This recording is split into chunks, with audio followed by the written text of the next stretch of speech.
Chief minister Revanth Reddy ने आज रियासत के सेक्रेटेरिएट के सामने वाक़ राजीव गांधी के मुजस्समे के पास मुनक़्क़दा रईतु नेस्तम यानी किसान दोस्त प्रोग्राम में शिरकत की। इस मौके पर खिताब करते हुए वज़ीर आला ने कहा कि इतनी कम उम्री में मुझे वज़ीर आला बनाने का मौका देने पर मैं तमाम किसान भाइयों का तहे दिल से शुक्रिया अदा करता हूँ। रेवंत रेड्डी ने कहा कि किसानों की फलाह बहबूद उनकी हुकूमत की अव्वलीन तरजीह है।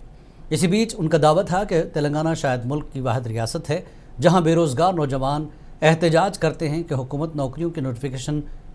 ज़्यादा दे रही है और कहते हैं नोटिफिकेशन बंद करें क्योंकि वो जल्दी जल्दी नौकरियों के इम्तिहान होने से तैयारी नहीं कर पा रहे हैं।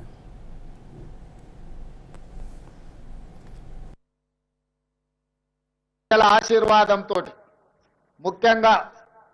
తెలంగాణ రైతాంగం అండగా నిలబడి ఒక జెడ్పీటీసీగా శాసన మండలి సభ్యుడిగా శాసన సభ్యుడిగా పార్లమెంట్ సభ్యుడిగా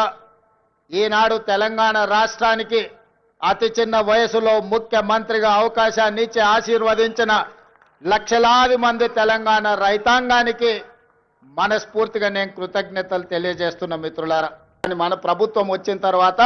మేము మీద నోటిఫికేషన్లు ఇస్తే ఇన్ని నోటిఫికేషన్లు ఎంబడెంబడే వద్దు, మేము చదువుకోలేకపోతున్నాం, నోటిఫికేషన్లను వాయిదా వేయండి అని ఈ దేశంలో ఏదైనా ఒక రాష్ట్రంలో ధర్నా జరిగిందంటే అది